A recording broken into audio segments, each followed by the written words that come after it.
Good morning, everyone. So now we will move on to the modern period in English literature. So this period started during early 1900s, specifically around 1914 to where the Georgian period ended. And according to this period, if you have watched the pre-recorded reports of the reporters, the literature this time reflects more on what's going on about the World War I. Most likely, the work's themes are relating to patriotism, if not the horrors of the war.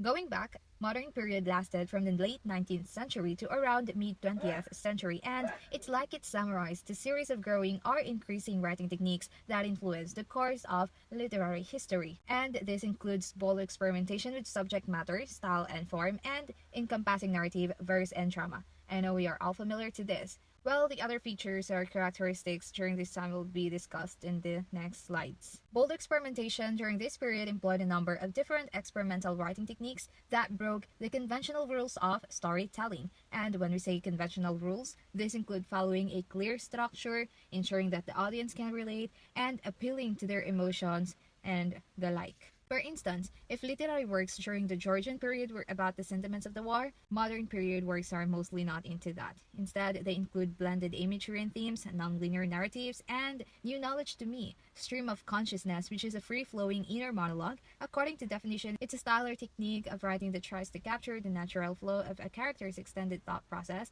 often by incorporating sensory impressions, incomplete ideas, unusual syntax, and rough grammar. In addition, if Georgian period is committed to the traditional forms, then modern period is the other way. It breaks these traditional ways of writing in both poetry and prose fiction writing. From here, we can say that modernist writers were kind of against clear-cut storytelling, those which are easy to understand, and formulaic verses because they experimented other techniques instead, probably by focusing on a certain subject matter, individualism rather than focusing on the society as a whole, and many more. For example, is the work or novel by one of the prominent writers this time, Virginia Woolf, on Mrs. Dalloway.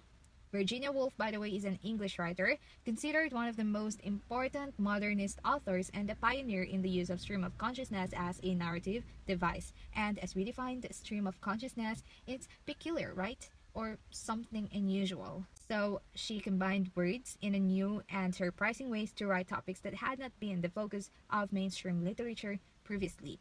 Her use of sentence structure and vocabulary is different. Going back, her novel Mrs. Dalloway tells about the life of Clarissa Dalloway, a fictional upper-class woman in post-First World War England. It touches upon a host of themes from depression to lost love to regret to joy and everything in between. You see, as the modern period implies, writers usually emphasize on the experiences and emotions of the individual. Her narrative device as well, the stream of consciousness, was used in a way that, for instance, the first line of the novel is, Mrs. Dalloway said she would buy the flowers for herself. As a reader, in my opinion, I would say that this line is a whole new different, it's giving us just a clue and we don't even know about full details about who is this Mrs. Dalloway or why is she buying flowers, right? But we can think of conclusions like maybe she's organizing a party and would buy the flowers herself instead of sending out someone. Hence, we can also predict from here Dalloway's class or social position as well as suggesting something of her own character because as we all know, a flower symbolizes purity, innocence, and class. Aside from individualism, subjectivity is also a feature of literature this time because works were more reflect a personal response to the world around us. Because it was also the period shortly after the World War I, the writers told fragmented stories which reflected the state of society during and after the war. In Mrs. Dalloway, it also talked about how human beings had recently been treated like assembly line objects in the first mass industrial war, the World War I, and that's what makes it subjective. The novel portrayed what's in the people's mind, or let's say, what's in Mrs. Dalloway's mind, her personal feelings and opinions as well. Other characters in this novel also described the course of their lives just like Septimus Smith, a war veteran afflicted by shell shock and depression, a result of his experiences during the war. In the novel, he ended up killing himself, which made Mrs. Dalloway, or Clarissa, her real name by the way, to accept her own choices as well as society in which she lives. Reality, to put it. I feel like I haven't really discussed the full details or the plot of this novel because I just used it as an example, but I hope you got my point as to how this novel, or Virginia Woolf, the writer herself, introduced literature in a different and wholesome way during the early years of modern period. From here, we can conclude that literature at that time had these distinct characteristics.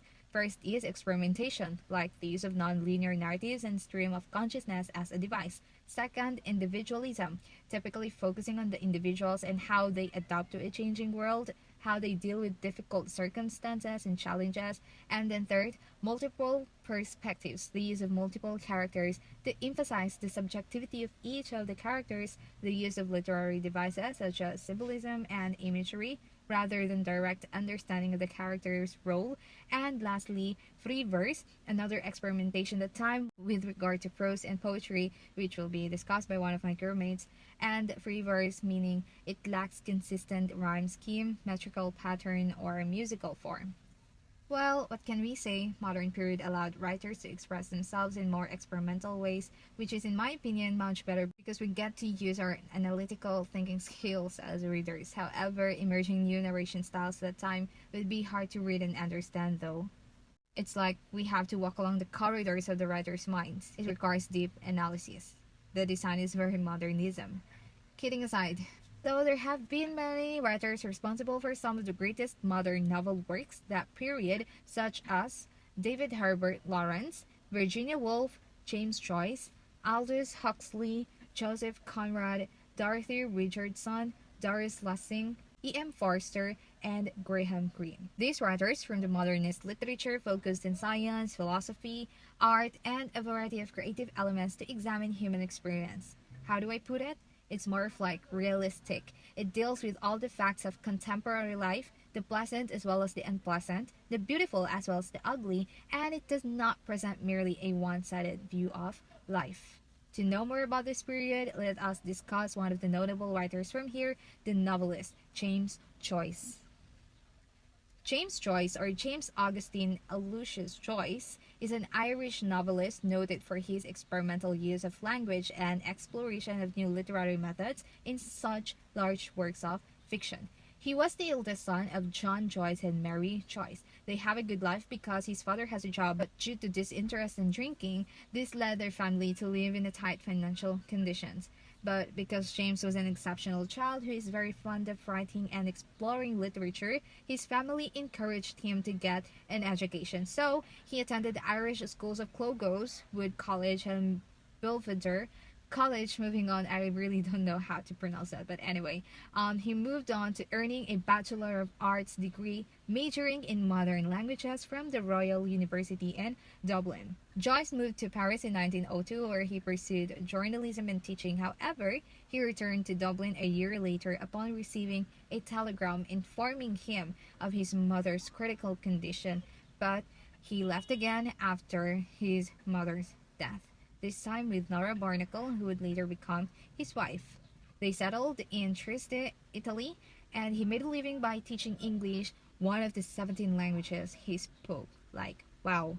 His important works were the short story collection The Blanners in 1914, which consisted of 15 short stories, and the novels A Portrait of the Artist as a Young Man, published in book form in 1916, Ulysses in 1922, and Finnegan's Wake in 1939. But let's tackle the Ulysses, which was one of the praised and greatest novels of the 20th century, even though the plot occurred in just one day. Yes, just one day. Ulysses was first published in France and was banned in the US and UK due to censorship rules, but in 1933 it became legally available after so much struggle and debate. Ulysses is Latinized name of Odysseus, the hero of Homer's epic poem, The Odyssey, if you could recall in our mythology class.